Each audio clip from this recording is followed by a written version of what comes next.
ETF index mutual funds నేర్చుకుని stock మార్కెట్లో రాణించాలనుకుంటున్నారా? వెంటనే ఈ నెంబర్కి కాల్ చేయండి. నమస్తే రమగారు. నమస్తే జయ. రమగారు, ఏదైనా ఒక చిన్న సిరీస్ స్టార్ట్ చేద్దామండి, ఒక 2-3 ఎపిసోడ్స్ వచ్చేలాగా. ఏం చెప్తారు? కొంచెం కొత్తగా చెప్తాం. ఓకే. ఎప్పుడో జయ చాలా రోజుల క్రితం ఒక ఇంగ్లీష్ సినిమా చూసా, ఫ్రీకీ ఫ్రైడే. ఫ్రీకీ ఫ్రైడే. ఎవరైనా ఇంట్రెస్ట్ ఉంటే చూడండి. ఈ ఫ్రీకీ ఫ్రైడేలో తల్లి పిల్ల, తల్లి ఇద్దరు పిల్లలు, ఆ అమ్మాయి తండ్రో మరి అతని భర్త తండ్రో వీళ్ళు నలుగురు కలిసి ఉంటారు.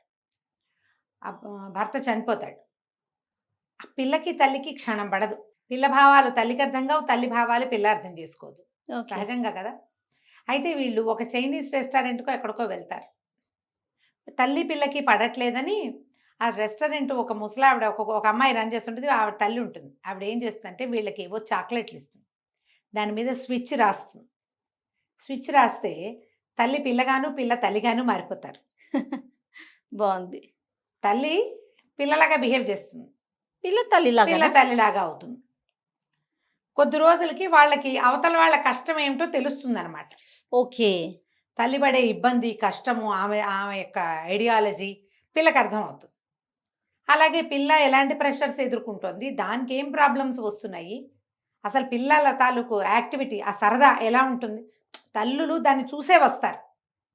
మనం మన పిల్లల మనం చిన్నప్పుడు చిన్నగా అవ్వకుండా ఇప్పుడు పెద్ద అయిపోలేదు కదా. మనం చిన్నప్పటి నుంచి ఉండే మనం పెద్ద, కానీ మనం మర్చిపోతాం మన చిన్నతనంలో మనకి ఇలాంటివి ఉన్నాయి, ఇలాంటివి జరిగినాయి, మనం దీన్ని ఎదుర్కొన్నాం, ఈ అనుభవం మనదేనని తల్లులు అనుకోరు. ఒక వయసు వచ్చాక మర్చిపోతారు.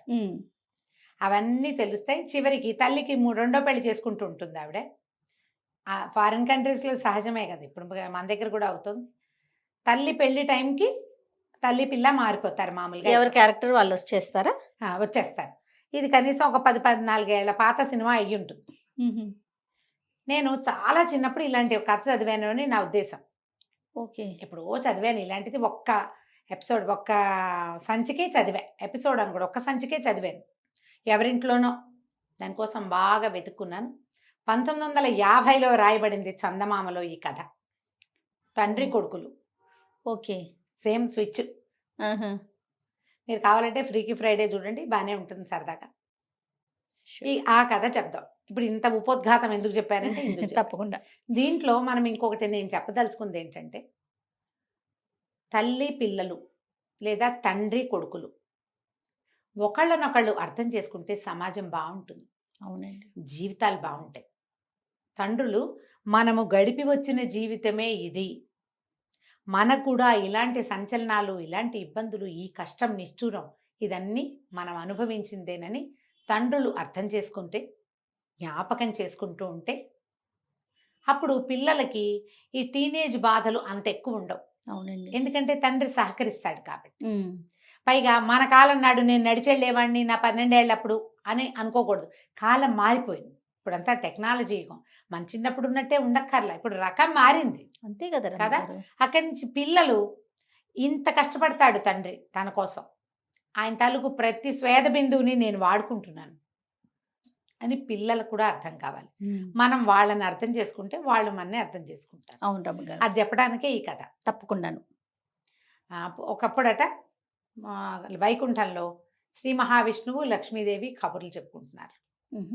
లక్ష్మీదేవి అందట, ఏమండి ఎంతమంది భక్తులు ఉన్నారు మీకు, నిరంతరము ప్రార్థించే వాళ్ళు ఉన్నారు, ఎప్పుడైనా వాళ్ళ కోరికలు తీరుస్తున్నారా అండి మీరు అని అడిగింది. ఈయన అన్నాడు, తీర్చడానికి ఏముంది, తీరుస్తూ ఉంటాం, తీర్చము, ఏదో అడుగుతారు తీరుస్తాం. వాడు అడిగిందల్లా తీర్చేస్తే జీవితం నేల భూమి ఇలా ప్రశాంతంగా వెళ్ళదు. ఒక కోరిక వస్తుంది, అది వెంటనే తీరిపోయింది అనుకో, ఇంకోటి వస్తుంది. అలా సముద్రపు అలలు. అంతేగా. అందుకని వాడికి బాగా అవసరమైంది, వాడికి ఉపయోగపడేదే తీరుస్తాను నేను అంటే ఆవిడకి నచ్చల. కాదండి, పాపం ప్రతివాడికి ఏదో ఒక ఊహ వస్తుంది, వాడి కోరిక తీర్చాలి కదా. ఎవరో ఒకడికైనా వాడు అనుకున్నది అనుకున్నట్టు చెయ్యండి మీరు, నాకు చూడాలనుంది అని. సరే అన్నారు. నేనేం చెప్పంటే, భూలోకంలో ఈ ఊళ్ళో ఒక ఊళ్ళో మనకు ఒక భక్తుడు ఉన్నాడు, పరమ భక్తుడు. ఆయన పేరు సూర్యనారాయణ, సూరయ్య గారు అంటారు. ఓకే. ఈ సూరయ్యకి లేక ఒక కుమారుడో అని అడిగాడు, అడుగుతూనే ఉన్నాడు. ఏం జరుగుతుందో నాకు తెలుసు కుమారుడు కలిగాక. అయినా కూడా సరే అంత కోరుతున్నాడు కదా, ఓసారి తీరుద్దామని తీరిస్తే కొడుకు పుట్టాడు. వాడి పేరు సత్యనారాయణ అని పెట్టారు. సత్యం. ఆ సత్యం పుట్టిన ఏడాది 2 ఏళ్లకే భార్య కాస్త గతించింది. ఓకే. ఇతనికి లేట్ వయసులో, ఎక్కువ పెద్ద వయసు వచ్చాక పుట్టాడు పిల్లవాడు. ఓకే. ఇప్పుడు 8 ఏళ్ళు 9 ఏళ్ళు వచ్చినాయి. వాడు పరమ గడసరి, ఈయన పరమ పిసినారి. తండ్రి కొడుక్కి క్షణం పడదు. ఇంట్లో ఉన్న వంటలక్క, తర్వాత ఏమో పనివాడు పాలేరు, వాళ్ళే పెంచుతారు ఈ పిల్లాడిని. వీళ్ళిద్దరికీ క్షణం పడదు. ఇక చూడు వాళ్ళని అన్నాడు. సూరయ్య గారు లెక్కలు చూసుకుంటున్నాడు. సత్యం బండి నుంచి వచ్చేసాడు. ఏమిరా బండి నుంచి వచ్చావు అని అడిగాడు వాళ్ళ నాన్న. అడిగితే నా కడుపులో నొప్పిగా ఉంది అందుకే వచ్చేసాను అన్నాడు. అలాంటివి చెప్తారుగా పిల్లలు. అనగానే ఈయనకి ఒళ్ళు మండింది. ఎప్పుడు ఏదో ఒకటి చెప్తాడు వీడు, ఇలాగే చెప్తాడు. అయితేనేమి మన వంటలక్క ఇవాళ గారెలు ఆవడలు చేసింది, అవి నీకు ప్రాప్తం లేవన్నమాట, పడుకోపోయి లోపల కడుపులో నొప్పి తగ్గేదాకా అని గదిలోకి తోసేసి పిల్లాడిని పోయి పడుకో, గది వాడు బయటికి రాకుండా గడి పెట్టేశాడు నాన్న. అయ్యో. ఆ గదిలోకి వెళ్ళాడు పిల్లాడు. గది బయట నుంచున్నాడు సూరయ్య గారు. ఆ లెక్కలు తెమలటల్లా. ఆయన అనుకున్నాడు, గోలో ఈ సంసారం ఏమిటో, ఈ పిల్లాడేమిటో, ఈ లెక్కలేమిటో డొక్కలేమిటో, చిన్నప్పుడే హాయిగా ఉన్నాను నేను, ఎంత హాయి. ఈ సత్యంగాడు చూడు ఎప్పుడు కావాలంటే అప్పుడు స్కూల్ మానిబారేసి వచ్చేస్తాడు. స్కూల్కి వెళ్ళాలన్న పాబంది కూడా లేదు బడికి, పకడ్బందీ ఏం లేదు, వాడు వెళ్ళాల్సిందేనని లేదు. మానేస్తాడు. కడుపులో నొప్పి, కాలు నొప్పి, వేలు నొప్పి, నడు నొప్పి అంటాడు, జలుబు అంటాడు, వెళ్ళనంటాడు, ఏదో మారం చేస్తాడు, లేటుగా లేస్తాడు. హాయిగా స్కూల్ మానేసి ఎగ్గొట్టి కూర్చోవచ్చు. ఈ లెక్కాడొక్క తేలేసరికి దుంప దిగిపోతుంది, బాకీలు రావు బయట నుంచి. చిన్నప్పుడే హాయిగా ఉన్నా అనుకున్నాడు. లోపలున్న సత్యం అనుకుంటున్నాడు, దిక్కుమాలిన బడి, వెధవ బడి, ఎప్పుడు పోవాలి, వెధవ లెక్కలు, వెధవ మాస్టారు, చచ్చిపోతాను పడలేక. నాన్న పని హాయి, ఇంట్లో కూర్చుని హాయిగా లెక్కలు పెట్టుకోవటమేక, చక్కగా ఇనపెట్టి ఇట్టా తలుపు తీసి అట్టా డబ్బులు తీసుకోవటం, రొంటిని పెట్టుకుని బజారీలు రావటం, ఎప్పుడు ఏం కావాలంటే అవి తినేయటం. నాకేమో కడుపులో నొప్పి, కడుపులో నొప్పి అని చెప్పపోతే మాస్టర్ పంపడు, కడుపులో నొప్పి అంటే వంటలక్క తిండి పెట్టదు. తిండి ఎక్కువయ్యే కదా కడుపులో నొప్పి వచ్చేది. ఈ పూట లంఘనం చెయ్యని పడుకోబెడతారు. అమాంతం పెద్దని అయిపోతే నాన్నలాగా ఎంత హాయిగా ఉంటుంది అనుకున్నాడు. లక్ష్మీదేవి విష్ణుమూర్తి చూస్తున్నారు పైనుంచి. ఆవిడంది, ఏమండి పాపం పిల్లాడు కోరుకుంటున్నాడు, తండ్రి కోరుకున్నాడు, వాళ్ళ కోరిక తీర్చండి అనేసరికి సరే చూద్దాం ఏం జరుగుతుందో అని స్విచ్ చేసేసాడు. ఈ తలుపు కొడుతున్నాడు, లోపల మంచం మీద పడుకున్నాడు సత్యం. వాకిట్లో తలుపు కొడుతున్నాడు సూరయ్య గారు. వాడు ఎంతున్నాడు సూరయ్య గారు? 8 ఏళ్ల బొట్టికాయ అయిపోయాడు. మనుషులు మారిపోయారు. శరీరాలు అలాగే ఉండి బుద్ధులు మారటం కాదు, మనుషులే మారిపోతారా? సూరయ్య గారు ఉన్నాడు కానీ ఆయన 8 ఏళ్ల పిల్లాడుగానే ఉన్నాడు. ఆయనకి లెక్కలు డొక్కలే ఉన్నాయి బ్రెయిన్ లో. ఓకే. నేను చిన్నపిల్లాడిని అయ్యానని అనుకోలేదు.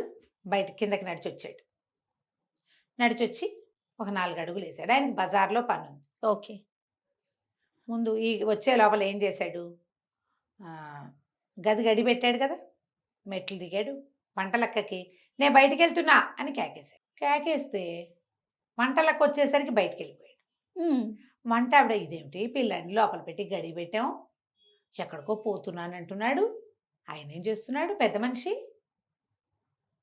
అని అనుకుని పైకి వెళ్ళి చూస్తే పిల్లాడు గడి పెట్టేవాడు. ఏమిటి నాకు అట్ట వినపడింది, సత్యం కాదా అనుకుంది. సత్యం కాదు, ఇక్కడ చెప్పింది ఎవరు? సూరయ్య గారే చెప్పాడు, సత్యం గొంతది. అదేలే. బయటికి వెళ్ళేసరికల్లా వంటలక్కగా ఒక లిస్టు చెప్పింది, సరుకులు కావాలి. సరే వెళ్తే పచారీ కొట్టు దగ్గర నుంచున్నాడు భూషయ్య గారు. పచారీ కొట్టు.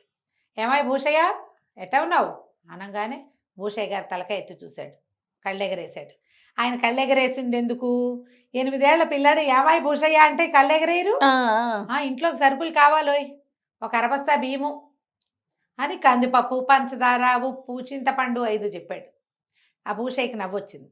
కాకేమి అట్టగే డబ్బులేయి అన్నాడు. పిల్లాడితోటి డబ్బులా అని జేబు తడుకుంటే ఆ జేబు నేను నిక్కర్ జేబులో చేయి పెట్టానని తెలియలే, అప్పటికి ఇంకా తట్టలేదు. జేబులో చేయి పెడితే చేయి తీస్తే ఒక ఇంత పెన్సిలు, ఓ ఇంత దారపు ఉండా, అక్కడి నుంచి తుమ్మ జిగురుతో ఏమిటో ఉంది అందులో. తుమ్మ జిగురు జిగురులు అప్పటి కాలంలో ఏం చేసేవాళ్ళు, చెట్టు నుంచి పిక్కునేవాళ్ళం. దానికి ఒక పుల్ల ఇట్ట పెట్టుంది, దానికి తుమ్మ జిగురుంది. ఇవేమిటి ఇవెట్ట వచ్చినాయి నా జేబులోకి? పెన్సిల్ ఇటా వస్తుంది, ఇంతే పెన్సిల్. అక్కడి నుంచి ఎరైజర్లు, పాత రోజుల్లో రబ్బర్లు, టంగు, రాయి ముక్కలల్లే ఉండేవి. ఒక ఎరైజర్ కూడా బయటకు వచ్చింది. రెండో జేబు తడుకున్నాడు, 3 గోళీకాయలు ఉన్నాయి. ఇవేమిటి ఇవి ఉన్నాయి? అర్థం కాలేదు. ఇప్పుడు సరుకులకి డబ్బు ఇవ్వమంటున్నాడు భూషయ్య. కొంటెగా చూస్తున్నాడు తనకేసి. ఏమిటి వీడు అదోలా చూస్తున్నాడు నాకేసి? రోడ్డు మీద నడవటం మొదలుపెట్టాడు. చచ్చేలా ఆకలిస్తుంది ఆయనకి. ఇదేంటి ఇంత ఆకలిస్తుంది? నేను గారెలు ఆవడలు తిన్నాను కదా, వంట చేసేసింది కదా ఆవిడే. మధ్యాహ్నం వంట అయిపోయింది, మధ్యాహ్నం భోజనం చేసి గారె ఆవిడ కూడా తిన్నాడు. ఓకే. పీకల మొయ్య తింటే నాకు చచ్చేలా ఆకలిస్తుంది ఏమిటి? చూస్తే బజార్ కనపడుతోంది, ఒక హోటల్ లాంటిది, మిఠాయి దుకాణం కనపడుతోంది, పూరీలు జిలేబీలు అవి కనపడుతున్నాయి. డబ్బులు ఏవి మన దగ్గర ఏమున్నాయి? ఓ పెన్సిల్ ముక్క, ఒక రబ్బరు, ఇవి ఉన్నాయి. డబ్బులు లేవు. ఈ లోపల ఒక పిల్లాడు ఒకడు కనపడ్డాడు. వాడు ఇలా వచ్చి నెత్తి మీద టెబేల్మని కొట్టాడు ఒక దెబ్బ. ఏరో ఎగ్గొట్టేవే బడి అన్నాడు. అనగానే గొడ్డు మండిపోయింది. వెదవా వీడెవడో నన్ను నెత్తి మీద కొడతాడా?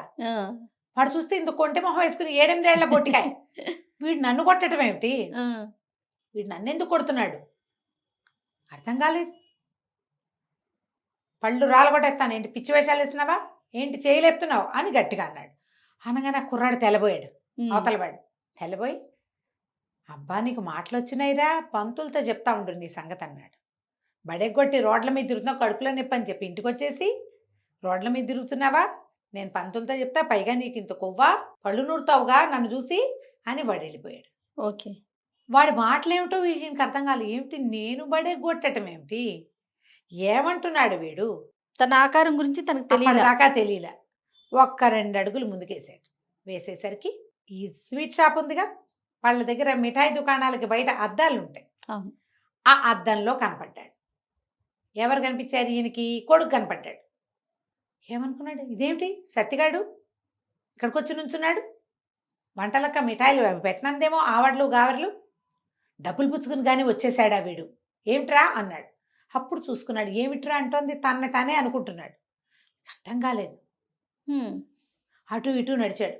తను చెయ్యి నెత్తి మీద పెట్టుకున్నాడు. అద్దంలో తనే కనపడుతున్నాడు. తను సత్యంలాగా ఉన్నానని సూరయ్య గారికి అర్థమైంది. ఓకే. అందుక భూషయ్య ఎట్లా అన్నాడు, ఆ పిల్లాడెవరో నా నెత్తి మీద టొపేరని లేవదీసినట్టు కొట్టాడు. ఎందుకు కొట్టాడు వాడు? తన ఫ్రెండ్ అనుకుని. అర్థమైంది. ఏంటి నేను ఇట్లా సత్తిగడ్లా ఎలా మారిపోయాను? అర్థం కాలేదు. కడుపులో కర్ర కర్ర కర్ర కర్రలాడిపోతోంది ఆకలి. ఏం చెయ్యాలో తెలీదు. ఇక డబ్బులేమో లేవు. సరే ఇంటికి వెళ్ళిపోదాం అనుకున్నాడు. నడుస్తుంటే గాల్లో తేలుతున్నట్టు పడుతున్నాయి. సూరయ్య గారు 50 ఏళ్లవాడు. ఆయనకి లేటుగా కదా పిల్లాడు పుట్టింది. చిన్న బొజ్జ, బట్టతల, కళ్ళజోడు, స్థూలకాయం. నడవలేనివాడు, అరుగుదల లేదు, బాగా గబగబా నడవలేడు. ఇప్పుడు 8 ఏళ్ల పిల్లాడు ఎట్టంటే గాల్లో తేలుతున్నట్టు పడవు, ఆయనకి నడుస్తుంటే గాల్లో తేలిపోతున్నట్టు తూనీగలా. ఇందాకంతా ఫీల్ అవ్వలా, ఇప్పుడు సత్యాన్ని తెలియలా అప్పుడు. ఇప్పుడు కరెక్ట్గా అర్థమైంది. నడిచొస్తుంటే ఇంటి సందు మొగదల్లో తన పాత స్నేహితుడు కనపడ్డాడు. సత్యంగా మారిపోయానని మర్చిపోయాడు. మార్చిపోయి, ఏరోయ్ సుందరం ఎలా ఉన్నావు అని అన్నాడు. ఆనంగానే ఆ సుందరం గారు కళ్ళు రూతూ, ఏమిట్రా కొవ్వెక్కిందా వెదవా, పెద్ద చిన్న లేదు, మీ నాన్నకి చెప్పి తాట ఒలిపిస్తానన్నాడు. అప్పుడు గుర్తొచ్చింది, నేను సత్యంగా మారిపోయాను. తాట ఒలిపించుకోవడం ఎవరికి ఇష్టమో. సరే పరిగెత్తుకుంటూ వచ్చేసాడు. ఇప్పుడు లోపలికి వచ్చాక డౌట్, ఏమిటి ఏం చెయ్యాలి?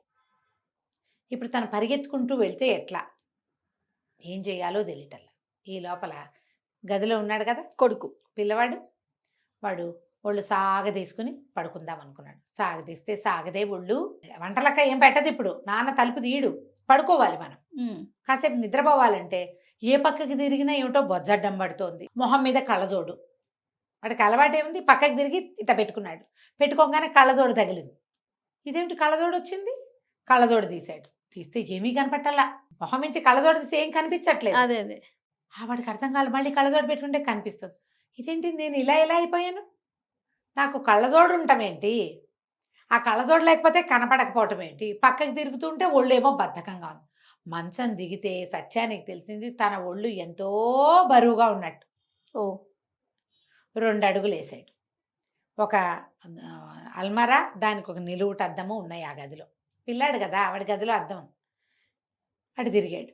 తిరిగేసరికి నాన్న కనపడ్డాడు. వెంటనే వీడు, నా కడుపులో నొప్పి లేదులే, బళ్ళలోకి వెళ్ళిపోతాను అన్నాడు. అన్నాక తట్టింది. ఏమిటి నా గొంతు ఇలా ఉంది? పైగా అది నాన్న మాట్లాడుతున్నట్టు కనపడుతోంది. నాన్నలాగా మాట్లాడుతున్నానేంటి నేను? అటు ఇటు కదిలాడు. చూస్తే ఇంత బొజ్జ, స్థూలకాయం, పాత రకపు పంచ, పైన ఒక చొక్కా లాంటిది, ఏమంటారు దాన్ని, మనం బన్నీలు లాంటివి వేసుకునేవాళ్ళు పాత రోజుల్లో. ఈ మన మల్లుగుడ్డతో కుట్టించేవాళ్ళు. లాల్చీ లాల్చీ అంటే పూర్తి లాల్చీ కాదు, ఇక్కడ దాకా చేతులుండి లాల్చీ లోపల వేసుకునేది అనమాట. ఇళ్లలో Okay. ఉన్నప్పుడు అవే వేసుకుని ఉండేవాళ్ళు. నిర్కాంతపోయాడు సత్యం. నేనేంటి నాన్నలా కనపడుతున్నాను. అటు ఇటు నడిచాడు, నెత్తి మీద చేయి పెట్టుకున్నాడు, ముక్కు కొక్కున్నాడు, కళ్ళజోడు తీశాడు, అన్నీ అదే కనిపిస్తుంది. వాడికి అర్థమైంది, నాన్నలాగా అయిపోయాను నేను, ఇంత బొజ్జు వచ్చింది నాకు చూసుకున్నాడు. అప్పుడు వాడికి ఒకటి తట్టింది, అమ్మయ్య ఇంకా బడిలోకి వెళ్ళక్కర్లేదు. బడి అంటే అంత భయం, బడిలోకి వెళ్ళాల్సిన పనే లేదు. అటు ఇటు నడిచి ఎంజాయ్ చేశాడు. నాన్నతో ముక్కు గోకిచ్చాడు, నాన్నతో తల పీకించుకున్నాడు, నాన్నతో కళ్ళజోడు తీయించి పెట్టించాడు. పిచ్చి సరదా వచ్చేసింది సత్యానికి. అప్పుడు రొంటిన తడుకున్నాడు నాన్నలాగా. తాళాలున్నాయి. వాడప్పుడు తట్టిందా, తాళాలు ఉన్నాయంటే బ్రహ్మాండం మన పని. తలుపు దగ్గరికి వెళ్ళాడు. తలుపు దగ్గరికి వెళ్ళేసరికి ఈ లోపల ఏమైంది, వంటలక్క చూసుకుంటోంది. పిల్లాడు ఆకలి అంటాడేమో ఏమిటో చూద్దామని లోపల నుంచి తలుపు కొట్టాడు. వంటలక్క వచ్చింది పైకి. వచ్చి ఏం చేసింది, గడి తీస్తే లోపల ఎవరున్నారు, పెద్ద ఆయన సోరయ్య గారు. కానీ ఆయన కనపడలేదు. వంటలక్క కనపడితే ఏమవుతుందో, తన కొంత ఎలా ఉంటుందో తెలియలే. ఏమైనా తింటావా, పట్టుకురానా అని అడిగి దిగెళ్ళిపోయింది. ఈయనకి అర్థమైన తలుపు తీయబడి ఉంది. సరే ఇప్పుడు ఏం చెయ్యొచ్చు, ఈ గదిలోంచి నాన్న గదిలోకి వెళ్ళాడు. వెళ్ళాక రొంటిని తాళాలు ఉన్నాయిగా, చక్కగా ఈయన పెట్టి తాళం తీసాడు. దర్జాగా చేయబెట్టి లోపల ఇంత కట్ట డబ్బులు, నాన్న పావలా కూడా ఇవ్వడు. చక్కగా డబ్బులు దొరికినాయి. అందరూ ఫ్రెండ్స్ వాళ్ళు వీళ్ళు పావలాలు, కానీలు, అర్ధనాలు తెచ్చుకుంటారు. మనకేవి లేవు. వంటలకు కొంది బోళ్ళని చేసి పెడుతుంది, చేగోడీలు చెక్కిలాలు అవే తినాలంటాడు. బజార్లో కొమ్ము మిఠాయి వంటలకు ఎట్టా చేస్తుంది? అందరూ కొమ్ము మిఠాయి కొనుక్కు తింటారు, నాకేముండవు. డబ్బులు తీసుకుని అక్కబడికి తట్టింది. నేను నాన్నలాగా అయ్యానంటే నాన్న ఏమైనట్టు? అప్పుడు మా బాగా అయింది నాన్నకి. ఇప్పుడు బళ్ళలోకి వెళ్తాడు చచ్చినట్టు. మాస్టర్ చిత కొడితే నాన్నకు బుద్ధి వస్తుంది అనుకున్నాడు. ఓకే, సరే ఇంకిప్పుడు వంటలక్క ఏం చేసింది, ఈ సూరయ్య గారు ఏం చేశాడు, సత్యం ఏం చేశాడో మనం దీని తరువాయి భాగంలో విందాం. తప్పకుండా అండి. చాలా ఇంట్రెస్టింగ్ ఉంది రమ్మగారు కదా. చాలా బాగుంది. నమస్తే. నమస్తే జయ.